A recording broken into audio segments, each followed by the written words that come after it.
அடுத்ததாக அம்மா மக்கள் முன்னேற்ற கழகத்தினுடைய பொதுச் செயலாளர் மரியாதைக்குரிய அண்ணன் டிடிவி தினகரன் அவர்கள் நம் மத்தியிலே உரையாற்றுவார்கள்.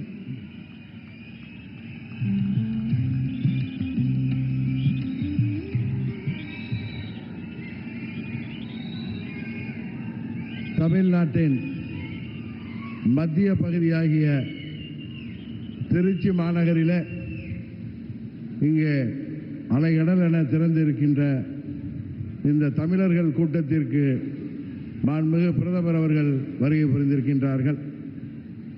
கடந்த 10 நாட்களுக்கு முன்பு மதுரையில் பாண்டிய நாட்டின் தலைநகரில் வைகைக்கரை ஓரத்தில் அன்றைக்கு மாண்புமிகு பிரதமர் அவர்கள் நம்மோடு மதுரை மண்டல மக்களை சந்தித்துவிட்டு சென்றார்கள். இன்றைக்கு சோழ வளநாட்டை வாழ்கின்ற தமிழ் கூறும் நன்மக்களை சந்திப்பதற்கு இங்கே திருச்சி மாநகரிலே வருகை புரிந்திருக்கின்றார்கள். தமிழ்நாட்டின் முதலமைச்சர் எல்லா கூட்டங்களிலும் சொல்லிக் கொண்டிருக்கிறார், எல்லா பேட்டிகளிலும் சொல்லிக் கொண்டிருக்கிறார், இது தமிழ்நாட்டிற்கும் டெல்லிக்குமான தேர்தல் என்று.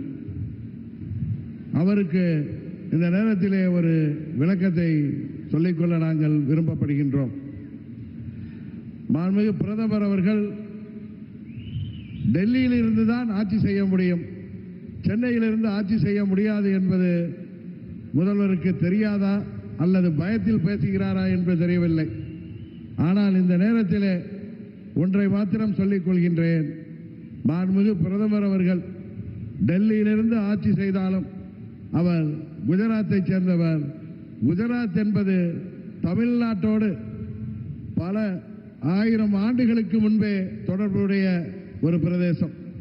இன்னும் சொல்ல போனால் சங்க காலத்தில் 2ஆம் சங்க காலத்திற்கு முன்பே 5000 ஆண்டுகளுக்கு முன்பே குஜராத்தில் நமது வேளிர்கள் ஆட்சி, திராவிட குஜராத்தாக திராவிடர் ஆட்சி நடைபெற்ற பகுதி.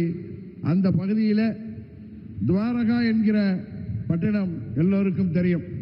துவாரகா என்பது பல நமது சங்க இலக்கியங்களிலே, குறிப்பாக புறநானூற்றிலே அது துவரை என்ற பெயரிலே குறிக்கப்படுகிறது. அந்த துவரையை அன்றைக்கு வேளிர், தமிழ் பேசும் வேளிர்கள் திராவிடர்கள் ஆட்சி செய்தார்கள். அங்கிருந்து அவர்கள்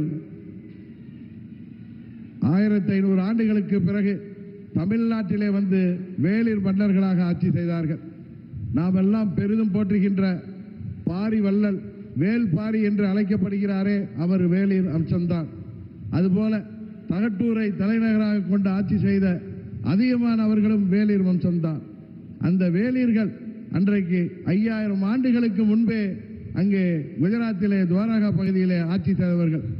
அந்த பகுதியிலிருந்து நமது பாரத பிரதமர் அவர்கள் இன்றைக்கு தமிழ்நாட்டிற்கு வந்திருக்கிறார். அதுவும் சொல்ல போனால் 2வது தமிழ் சங்கம் அன்றைக்கு கபாடபுரத்திலே நடந்ததாக நக்கீரர் போன்ற பல்வேறு புலவர்கள் தங்கள் உரையிலே சொல்லியிருக்கின்றார்கள். பல்வேறு புத்தகங்களிலே, பல்வேறு காப்பியங்களிலே அது குறிப்பிடப்பட்டிருக்கின்றது. அந்த கபாடபுரத்திலே துவரை கோமானாக அன்றைக்கு அதில் தலைமை தாங்கிய மாண்புமிகு மோடி அவர்கள் இன்றைக்கு தமிழ்நாட்டிலே இன்றைக்கு நடைபெற்றுக் கொண்டிருக்கின்ற இந்த மக்கள் விரோத திமுக ஆட்சியை வீழ்த்துவதற்கு இங்கே துவரை கோமானாக நம்மிடம் வந்திருக்கின்றார். அதனால்தான் சொல்கிறேன், தமிழ்நாட்டிற்கும் மாண்புமிகு பிரதமர் அவர்களுக்கும் உள்ள தொடர்பு பல 1000 ஆண்டுகளுக்கு முன்பான தொடர்பு. அதனால்தான் அன்றைக்கு தமிழ் சங்கத்தை தொடங்கி வைத்தவர், காசியிலே தமிழ் சங்கமத்தை தொடங்கி வைத்தார்கள். இன்றைக்கு தமிழ்நாட்டிலே தமிழர்களின் சங்கமத்திலே நம்மோடு கலந்து கொண்டிருக்கிறார்கள். அதனால்தான் பிரதமர் மோடி அவர்களுக்கும் தமிழ்நாட்டுக்கும் உள்ள உறவு என்பது தொப்புள் கொடி உறவு என்பதை இந்த நேரத்தில் நான் தெரியப்படுத்திக் கொள்கின்றேன். இன்றைக்கு அவருக்கு துணையாக, மாண்புமிகு பிரதமர் அவர்களுக்கு துணையாக தமிழ்நாட்டிலே நமது தேசிய ஜனநாயக கூட்டணியின் தலைமையேற்றிருக்கின்ற பச்சை தமிழர் அருமை அண்ணன் EPS அவர்களும்,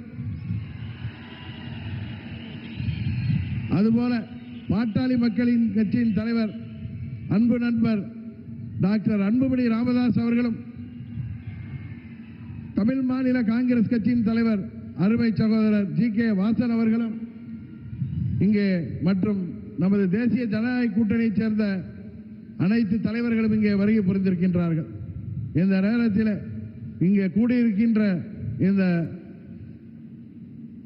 தேசிய ஜனநாயக கூட்டணியைச் சேர்ந்த நிர்வாகிகளும் தொண்டர்களும் திருச்சி மாநகரிலே இங்கே அம்மா அவர்களின் சொந்த பூமியான ஸ்ரீரங்கம் அமைந்திருக்கின்ற இந்த பகுதியிலே நாம் எடுத்துக்கொள்ள வேண்டிய சபதம், தமிழ்நாட்டிலே இருக்கின்ற இந்த மக்கள் விரோத, மக்களை ஏமாற்றுகின்ற இந்த தீய சக்தி, இந்த ஊழல் ஆட்சி, திமுக ஆட்சியை முடிவுக்கு கொண்டு வந்து மீண்டும் அம்மா அவர்களின் ஆட்சியை மீண்டும் தமிழ்நாட்டிலே தேசிய ஜனநாயக கூட்டணியின் ஆட்சியாக உருவாக்க நாம் அனைவரும் உழைத்திட வேண்டும் என்று பணிவன்போடு கேட்டு விடைபெறுகிறேன். நன்றி, வணக்கம்.